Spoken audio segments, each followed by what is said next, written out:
बेंगलुरु के इंदिरानगर में एक अपस्केल माइक्रोब्रोरी में एक वार्म फ्राइडे इवनिंग को दो टेबल्स एक दूसरे से बस कुछ फीट की दूरी पर रखी हैं, जिनके बीच में एक पतला वुडन प्लांटर बॉक्स है।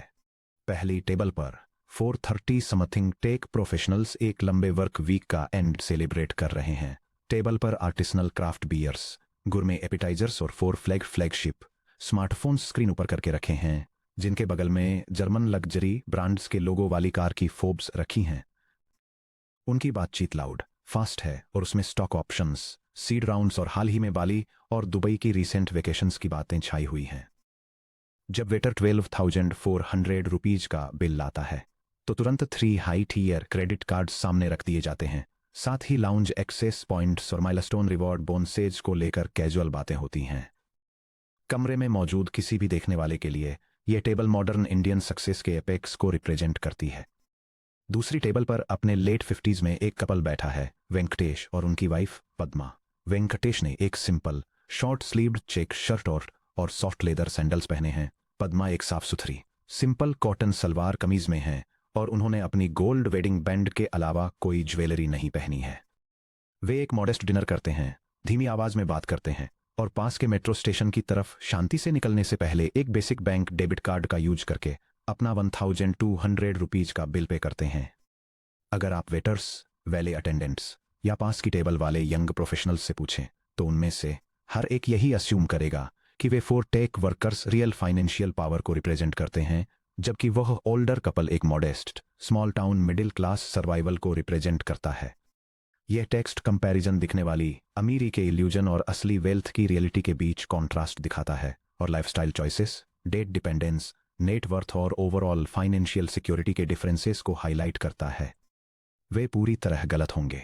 टेबल ए पर बैठे चारों प्रोफेशनल्स फाइनेंशियली एकदम रिस्क पर जी रहे हैं। पूरे ग्रुप पर मिलाकर 2 heavy home loans, 3 high EMI car payments और 6 लाख रुपीस से ज्यादा का क्यूमुलेटिव क्रेडिट कार्ड बैलेंस है।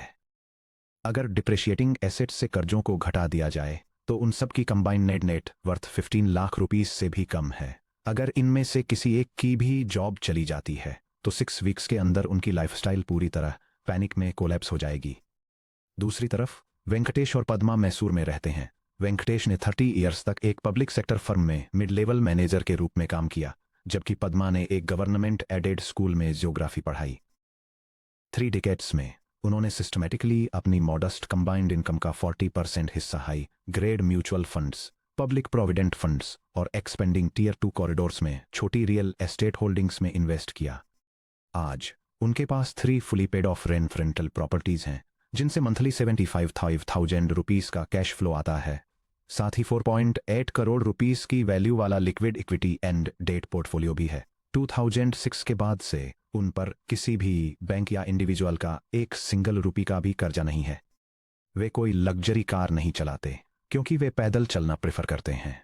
वे ब्रांडेड क्लोथ्स नहीं पहनते क्योंकि उनकी आइडेंटिटी किसी लोगों से नहीं जुड़ी है। वे वर्ल्ड के सबसे सच्चे और एब्सोल्यूट सेंस में वेल्दी हैं, फिर भी बाहर की दुनिया के लिए वे पूरी तरह इनविजिबल हैं। Section break. Riches versus wealth, the fundamental confusion. Modern India के इकोनॉमिक लैंडस्केप को समझने के लिए आपको ऑथर मॉर्गन हाउसेल द्वारा पॉपुलर किए गए एक डिफरेंस को मास्टर करना होगा। रिचेस वह है जो आप देखते हैं, वेल्थ वह है जो आप नहीं देखते हैं।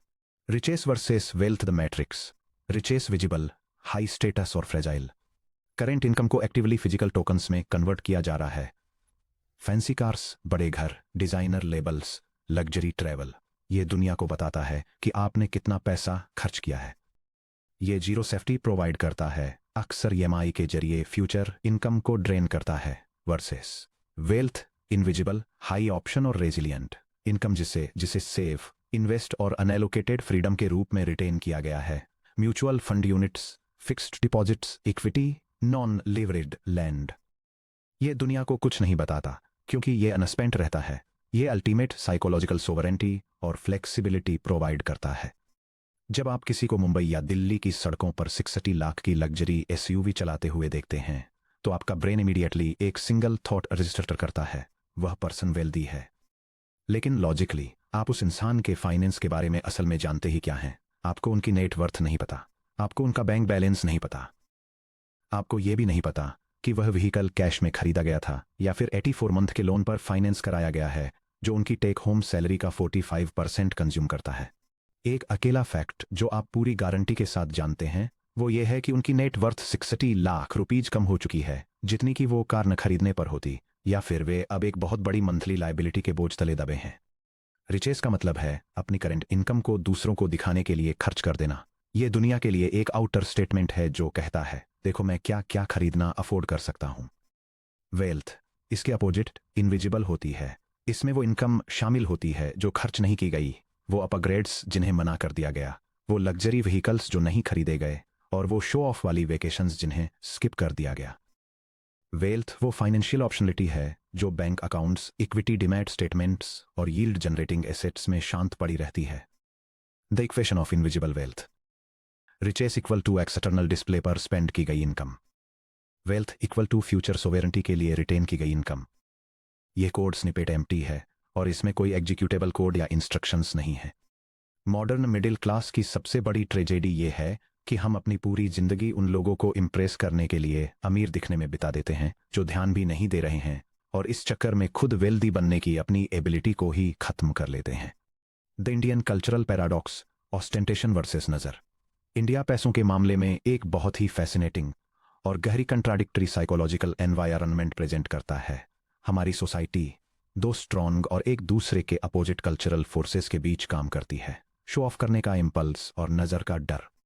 इंडियन मनी की कॉन्ट्राडिक्टरी फोर्सेस, एक तरफ दिखावे का इम्पल्स जैसे multi crore lavish weddings, heavy gold jewellery और ऑर्नामेंट्स, मार्बल होम फैसाड्स, और सोसाइटल स्टेटस से driven performative social events, versus दूसरी तरफ कॉशन की ट्रेडिशन जैसे नजर का गहरा डर जो बैड फॉर्च्यून लाता है, कैश शो ऑफ करने के खिलाफ वार्न करती लोक कहावतें, और गद्दों के नीचे छिपाया हुआ कैश। सदियों से इंडियन कल्चर ने प्रॉस्पेरिटी के विजिबल सिंबल्स को अपनाया है। गोल्ड सिर्फ एक एसेट नहीं था, ये शादियों में पहनी जाने वाली एक वियरेबल बैलेंस शीट था जो फैमिली के सोशल स्टैंडिंग का सिग्नल देती थी। कई दिनों तक चलने वाली शादियां, इंपोर्टेड मार्बल से बने बड़े बड़े घर और गिफ्ट्स का बड़ा डिस्ट्रीब्यूशन समाज को अपनी फाइनेंशियल सिक्योरिटी डिक्लेयर करने के ट्रेडिशनल तरीके थे। साथ ही ट्रेडिशनल इंडियन हाउसहोल्ड्स में अपनी वेल्थ का बेझिझक शो ऑफ करने को लेकर एक गहरा लगभग अंधविश्वासी डर रहता था। नजर का कंसेप्ट यानी ये बिलीफ पब्लिकली अपनी किस्मत का दिखावा करने से जेलसी, हॉस्टिलिटी और स्पिरिचुअल बैड लक आता है, वैनिटी पर एक नेचुरल कल्चरल ब्रेक की तरह काम करता था। बड़े बुजुर्ग हमेशा वार्न करते थे, दिखावा करने से नजर लग जाती है, या अपनी आमदनी और तिजोरी किसी को मत दिखाओ। हाल के डिकेड्स में मॉडर्न कंज्यूमरिज्म और सोशल मीडिया ने इस डेलिकेट बैलेंस को पूरी तरह से तोड़ दिया है। कल्चरल ब्रेक्स का ब्रेकडाउन। ट्रेडिशनल मिडिल क्लास में स्टेटस कंपैरिजन सिर्फ फिजिकल पड़ोसियों तक ही सीमित था। नजर एक्सेसिव वैनिटी को कंट्रोल में रखती थी, सेविंग्स शांति से रखी जाती थीं। यह transformation modern digital middle class की ओर ले जाता है, जहां सोशल मीडिया फीड्स पर क्यूरेटेड लग्जरी का कंटिन्यूअस 24/7 एक्सपोजर मिलता है। Instant digital credit instant flex को इनेबल करता है। इंस्टाग्राम और लिंक्डइन जैसे सोशल प्लेटफॉर्म्स ने ग्लोबल कंपैरिजन को डेमोक्रेटाइज कर दिया है। पुणे में रहने वाला एक 25 ईयर ओल्ड सॉफ्टवेयर इंजीनियर अब अपनी लाइफस्टाइल को अपने पड़ोसी या कजिन से कंपेयर नहीं कर रहा है, बल्कि वह खुद को global influencers, high flying corporate executives और क्यूरेटेड लग्जरी की एल्गोरिदमिक स्ट्रीम्स से कंपेयर कर रहा है। नजर का डर पूरी तरह से फियर ऑफ मिसिंग आउट यानी फोमो और सोशल वैलिडेशन की डेस्परेट चाहत के पीछे छुप गया है। हमने पब्लिक डिस्प्ले के लिए अपने ट्रेडिशनल प्यार को तो संभाल कर रखा है, लेकिन उस पुरानी समझदारी को फेंक दिया है जो इसे कंट्रोल में रखती थी। Section break. Profiles of the hidden rich. अगर आप डिजिटल फ्लेक्सिंग और मॉडर्न कंज्यूमरिज्म के शोर से आगे बढ़कर देखें तो आपको पता चलेगा कि इंडिया में शांति से ऐसे मिलियंस लोग रह रहे हैं जिन्होंने इनविजिबल वेल्थ की आर्ट में महारत हासिल कर ली है। ये वे लोग हैं जो हर दिन हमारे बीच ही घूमते हैं, लेकिन मॉडर्न स्टेटस अपैरेटस इन्हें बिल्कुल भी पहचान नहीं पाता। The hidden rich of India. Kolkata की matriarch, plain handloom sari, 40 year equity portfolio, net worth 8.5 crore rupees. Pune के फ्लीट ओनर, पुरानी ऑटो रिक्शा चलाते हैं, 12 ऑटो लाइसेंस ओन करते हैं, net worth 3.2 crore rupees. Chennai के प्रोफेसर, मॉडस्ट 2 BHK रेंट पर लेते हैं, unassuming daily routine, net worth 2.4 crore rupees. India के अर्बन लैंडस्केप में छिपे हुए अमीरों के 3 रियल वर्ल्ड आर्केटाइप्स पर विचार करें। The Kolkata matriarch Saroj Devi. North Kolkata के एक शांत पुराने पड़ोस में 74 ईयर ओल्ड सरोज देवी रहती हैं। वह पीली पड़ती दीवारों और लकड़ी की हरी खिड़कियों वाले एक सिंपल पुश्तैनी मकान में रहती हैं। वह सिंपल हैंडलूम साड़ियां पहनती हैं, लोकल हाट में जमकर बार्गेनिंग करके सब्जियां खरीदती हैं और सिर्फ पब्लिक बसों या सिटी मेट्रो से ही ट्रैवल करती हैं। अपने नेबर्स के लिए सरोज देवी एक विडो हैं जो अपने लेट हस्बैंड, जो एक स्कूल एडमिनिस्ट्रेटर थे, की तरफ से मिली छोटी सी पेंशन पर रह रही हैं। नेबरहुड को जो बात नहीं पता है वो ये है कि 1982 में सरोज देवी ने अपने मंथली हाउस होल्ड बजट से बचाए गए छोटे कैश सरप्लस को लेना शुरू किया और उन्हें एशियन पेंट्स, आईटीसी और लार्सन एंड टुब्रो जैसी इंडियन ब्लू चिप कंपनियों के शेयर्स खरीदने के लिए एक ट्रस्टेड लोकल ब्रोकर को सौंप दिया। उन्होंने कभी एक भी शेयर नहीं बेचा। उन्होंने 4 डिकेड्स से भी ज्यादा टाइम तक हर डिविडेंड चेक को चुपचाप इक्विटी फंड्स में रीइन्वेस्ट किया। आज सरोज देवी के इन्वेस्टमेंट पोर्टफोलियो की वैल्यू 8.5 करोड़ रुपए है। उनका एनुअल डिविडेंड पे आउट ही अकेले 22 लाख रुपए से ज्यादा है, जो उनके ईयरली लिविंग एक्सपेंसेस से 15 टाइम्स से भी ज्यादा है। फिर भी उनका डेली रूटीन अनचेंज्ड रहता है। वह डर के मारे पैसा होल्ड नहीं करती। वह इसे इसलिए संभाल कर रखती हैं क्योंकि उन्हें उस दुनिया को इंप्रेस करने के लिए स्टेटस टोकन्स खरीदने में जीरो इंटरेस्ट है, जिसे वह पहले से ही समझती हैं। The Pune auto fleet owner Suresh. अगर आप पुणे रेलवे स्टेशन से ऑटो रिक्शा लेते हैं तो हो सकता है कि आपको सुरेश पिकअप करें, जो फेडेड ब्राउन यूनिफॉर्म पहने हुए एक 48 ईयर ओल्ड ड्राइवर हैं। सुरेश धीरे बोलते हैं, ट्रैफिक में ध्यान से ड्राइव करते हैं और एक सिंपल बटन फोन साथ रखते हैं। आप नेचुरली यही एज्यूम करेंगे कि सुरेश मंथली 20,000 से 25,000 रुपये कमाते हैं और अर्बन इन्फ्लेशन के साथ तालमेल बिठाने के लिए स्ट्रगल कर रहे हैं। रियलिटी में सुरेश ने 20 ईयर्स पहले एक छोटे से लोन पर अपना पहला ऑटो रिक्शा खरीदा था। जैसे जैसे उन्होंने व्हीकल का लोन चुकाया, उन्होंने अपनी पर्सनल लाइफ स्टाइल को अपग्रेड नहीं किया। इसके बजाय उन्होंने एक सेकंड रिक्शा खरीदा और उसे दूसरे ड्राइवर को रेंट पर दे दिया, फिर एक थर्ड, फिर एक फोर्थ। आज सुरेश के पास 12 commercial auto rickshaw license, Pune के आउटस्कट्स में एक कमर्शियल प्लॉट और रेजिडेंशियल फ्लैट्स हैं जो कंसिस्टेंट रेंटल इनकम देते हैं। उनका मंथली कैश फ्लो 1.8 लाख रुपये से ज्यादा है। वह आज भी दिन में 6 आवर्स ऑटो रिक्शा क्यों चलाते हैं? ये मेरी बॉडी को एक्टिव रखता है, मुझे सिटी से कनेक्टेड रखता है और मुझे बेकार की चीजों पर पैसे खर्च करने से रोकता है, वह स्माइल के साथ कहते हैं। सुरेश की वेल्थ पूरी तरह से फंक्शनल है, पूरी तरह से रियल है और हर साल उनकी व्हीकल के पीछे बैठने वाले थाउजेंड्स ऑफ पैसेंजर्स के लिए पूरी तरह से इनविजिबल है। 3. The Chennai professor Ramanathan. डॉ. रामनाथन ने चेन्नई के एक प्राइवेट कॉलेज में फिजिक्स पढ़ाते हुए 35 ईयर्स बिताए, जहां उनकी सैलरी रिटायरमेंट से पहले मैक्सिमम 90,000 रुपीज पर मंथ तक पहुंची थी। जहां उनके कलीग्स ने सबर्बन डेवलपमेंट्स में मल्टी स्टोरी विला बनाने या फॉरेन हॉलिडे पैकेजेस खरीदने के लिए हैवी लोन्स लिए, वहीं रामनाथन और उनकी वाइफ मायलापुर में एक रेंटेड 2 बेडरूम अपार्टमेंट में रहे। रामनाथन का एक सिंपल फाइनेंशियल रूल था, हर सैलरी चेक, बोनस और एग्जाम इवैल्यूएशन फी का 50% सीधे equity linked savings schemes ELSS और public provident fund PPF accounts में जाता था। जब उनके कलीग्स ने घर खरीदने से इनकार करने पर उनका मजाक उड़ाया तो रामनाथन ने बस सिर हिलाया और अपने फिजिक्स जर्नल्स पढ़ते रहे। जब वह 62 की एज में रिटायर हुए तो रामनाथन की क्वाइट ऑटोमेटेड कंपाउंडिंग स्ट्रेटजी ने लिक्विड इक्विटी एसेट्स में 2.4 करोड़ रुपीज का एक नेस्ट एग जमा कर लिया था। साथ ही 60 लाख रुपीज का रिस्क फ्री पीपीएफ बैलेंस भी था। उन्होंने अपनी पूरी लाइफ के ड्रीम को पूरा करने के लिए यील्ड के एक छोटे से हिस्से का यूज किया, पूरे तमिलनाडु में अंडर प्रिविलेज्ड साइंस स्टूडेंट्स के लिए हायर एजुकेशन स्कॉलरशिप्स को फंड करना। रामनाथन के पास कोई रियल एस्टेट नहीं है, वह कोई गोल्ड नहीं पहनते हैं और एक 10 ईयर्स पुराना स्कूटर चलाते हैं, फिर भी उनके पास कंप्लीट एब्सोल्यूट फाइनेंशियल फ्रीडम है। Section break. Revisiting Ravi and Priya, the invisible fortress. Chapter 2, section 2.7 के रवि और प्रिया को याद कीजिए। कोयम्बटूर का वह कपल जिसने मेट्रोपोलिस लिविंग की हाई स्टेटस रैट रेस के बजाय एक इंटेंशनल लो फ्रिक्शन लाइफ को चुना। जब रवि के फॉर्मर इंजीनियरिंग बैचमेट्स अपनी लीज्ड लग्जरी क्रॉसओवर्स में कोयम्बटूर आते हैं तो वे अक्सर रवि और प्रिया को शांत सिंपथी और कंडेसेंशन के मिक्सचर के साथ देखते हैं। वे एक ऐसे कपल को देखते हैं जो एक सिंपल सिंगल स्टोरी होम में रहता है, एक मामूली जापानी हैचबैक चलाता है और एक छोटी लोकलाइज्ड कंसल्टिंग प्रैक्टिस चलाता है।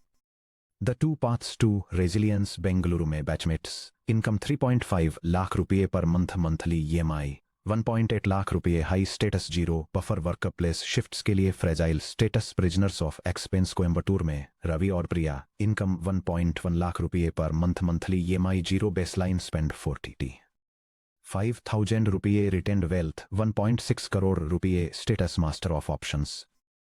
जो बात वो बैचमेट्स नहीं देख पाते वो है रवि और प्रिया की लाइफ की स्ट्रक्चरल रेजिलियंस। उन पर जीरो डेट ऑब्लिगेशंस हैं, कोई होम लोन नहीं, कोई कार EMI नहीं, कोई पर्सनल लोन नहीं। उनका मंथली ऑपरेशनल बेसलाइन कॉस्ट सिर्फ 45,000 रुपीज है। उनका invested portfolio 1.6 crore rupees per बैठा है, जो इंडेक्स फंड्स और हाई ग्रेड फिक्स्ड इनकम में शांति से कंपाउंड हो रहा है। उनका financial runway baseline living costs 25 years से भी ज्यादा है। जब टेक डाउनटर्न आते हैं और कॉर्पोरेट रिस्ट्रक्चरिंग बेंगलुरु वाले बैचमेट्स को हिट करती है तो उनकी लाइफ हाई स्टेक्स एंजाइटी में बदल जाती है। वे अपने मॉर्गेज पर डिफॉल्ट का रिस्क लिए बिना एम्प्लॉयमेंट में 2 मंथ का गैप भी अफोर्ड नहीं कर सकते। दूसरी तरफ रवि और प्रिया अपनी डेली लाइफ के एक भी एस्पेक्ट को बदले पूरे 5 ईयर्स के लिए काम करना बंद कर सकते हैं। उनकी वेल्थ गेस्ट्स द्वारा तारीफ किए जाने के लिए डिजाइन नहीं की गई है। इसे उनकी पीस ऑफ माइंड के चारों तरफ एक अनशेकेबल फोर्ट्रेस की तरह काम करने के लिए डिजाइन किया गया है। Section break. Synthesising chapter 3 the architecture of psychological wealth. जैसे ही हम इस चैप्टर के कंक्लूजन पर पहुंचते हैं, एक कदम पीछे हटें और देखें कि मनी पजल के साइकोलॉजिकल पीसेज एक साथ कैसे फिट होते हैं। रियल फाइनेंशियल फ्रीडम कोई अलग थलग ट्रिक या सिंगल स्मार्ट इन्वेस्टमेंट नहीं है। ये 7 फंडामेंटल ट्रुथ्स पर बनी एक यूनिफाइड साइकोलॉजिकल आर्किटेक्चर है। The psychological architecture of wealth, invisible wealth, no signalling. Section 3.1 reject performative status, compounding engine. Section 3.2 respect exponential time, no lottery traps. Section 3.3 reject rich quick scams, knowing enough. Section 3.4 prevent goal post moving, tail event armour. Section 3.4 and 3.5 prepare for unexpected shocks, humility and luck. Section 3.6 respect luck and minimise risk, savings as freedom. Section 3.7 buy back your time and dignity. Signalling trap को reject करना। Section 3.1 आप समझते हैं कि लोगों को यह दिखाने के लिए पैसा खर्च करना कि आपके पास कितना पैसा है, कम पैसा होने का सबसे फास्ट तरीका है। आप अपनी आइडेंटिटी बनाने के लिए कंज्यूमर प्रोडक्ट्स का यूज करना बंद कर देते हैं। कंपाउंडिंग के इंजन को हार्नेस करना। सेक्शन 3.2 आप पहचानते हैं कि वेल्थ पेशेंस और टाइम से बनती है, न कि ओवरनाइट ड्रामेटिक मूव्स से। आप छोटे कंसिस्टेंट अमाउंट्स को दशकों तक बिना डिस्टर्ब किए ग्रो होने देते हैं। लॉटरी मेंटेलिटी को छोड़ना। सेक्शन 3.3 आप फाइनेंशियल शॉर्टकट्स, स्पेक्यूलेटिव टिप्स और गेट रिच क्विक स्कीम्स ढूंढना बंद कर देते हैं और इसके बजाय कंट्रोलेबल एग्जीक्यूशन पर फोकस करते हैं। इनफ को डिफाइन करना। सेक्शन 3.4 आप अपनी लाइफस्टाइल एक्सपेक्टेशंस पर कैप लगा देते हैं ताकि इनकम में बढ़ोतरी फ्रीडम में बढ़ोतरी बने, न कि स्पेंडिंग में बढ़ोतरी। टेल इवेंट्स से खुद को प्रोटेक्ट करना। सेक्शन 3.5 आप ये मानकर फाइनेंशियल बफर्स बनाते हैं कि बैड लक, मार्केट क्रैश और इमरजेंसीज का होना तय है। ह्यूमिलिटी और लक को एम्ब्रेस करना। सेक्शन 3.6 आप रियलाइज करते हैं कि सक्सेस एफर्ट और कॉन्टेक्स्ट का कॉम्बिनेशन है जो आपको बूम के दौरान हम्बल और डाउनटर्न के दौरान रेजिलियंट रखता है। सेविंग्स को फ्रीडम की तरह ट्रीट करना। सेक्शन 3.7 आप हर सेव किए गए रुपये को डिलेड कंजम्पशन नहीं बल्कि अपने टाइम और फ्यूचर चॉइसेस पर अनएलोकेटेड ऑप्शन पावर के रूप में देखते हैं। जब ये 7 प्रिंसिपल्स कंबाइन होते हैं तो अमीर दिखने का ऑब्सेशन नेचुरली गायब हो जाता है। आपको अब इस बात की परवाह नहीं रहती कि सड़क पर अनजान लोग या काम पर कलीग्स आपको सक्सेसफुल समझते हैं या नहीं। आपने कुछ बहुत ही रेयर और इन्फिनिटली ज्यादा वैल्यूएबल अचीव कर लिया है। True unshakeable financial sovereignty. Section break. Goal अमीर दिखना नहीं है, अमीर बनना है। आइए corporate rat race, social media fields और लगातार बढ़ती लाइफस्टाइल इन्फ्लेशन के शोर में फन से मॉडर्न इंडियन रीडर से खुलकर बात करते हैं। आपकी फाइनेंशियल लाइफ का गोल अपने पड़ोसियों, अपने कलीग्स या अपनी एक्सटेंडेड फैमिली को इंप्रेस करना नहीं है। The ultimate choice A visible riches versus choice B invisible wealth. Choice A high status appearance, maximum external admiration, hidden financial stress, zero time sovereignty, EMI wheel में trapped. Versus choice B, low profile appearance, zero external validation, total psychological peace, complete time autonomy, अपनी life का master. Goal एक ऐसी life build करना है जहां आप हर सुबह अपने टाइम, अपनी चॉइसेस और अपनी डिग्निटी पर कंप्लीट ओनरशिप के साथ सोकर उठें। ये एक टॉक्सिक बॉस को छोड़कर चले जाने की फ्रीडम है। यह घबराहट में अपना बैंक बैलेंस चेक किए बिना अपने बुजुर्ग पेरेंट्स की केयर करने की एबिलिटी है। ये जानने का वह शांत कॉन्फिडेंस है कि अगर कल इकोनॉमी डगमगा भी जाए तो भी आपकी फैमिली का शेल्टर, हेल्थ और पीस पूरी तरह अनडिस्टर्ब रहेगा। वेल्थ वह है जो आपको दिखाई नहीं देती। यह वह फोर्ट्रेस है जिसे आप बंद दरवाजों के पीछे चुपचाप एक एक रुपया करके बनाते हैं, परफॉर्मेंस के पीछे पागल दुनिया की नजरों से दूर। Section break. अब आप ब्रॉडर सिस्टम चैप्टर 1, इसके पीछे की फिलॉसफी चैप्टर 2 और इंडियन घरों के अंदर पैसा कैसे काम करता है उसको कंट्रोल करने वाले गहरे साइकोलॉजिकल डायनामिक्स चैप्टर 3 को समझ चुके हैं। साइकोलॉजिकल फाउंडेशन सेट हो चुका है, सारे इल्यूजन्स खत्म हो चुके हैं। अब माइंडसेट से कॉन्क्रीट एक्शन की तरफ बढ़ने का टाइम है।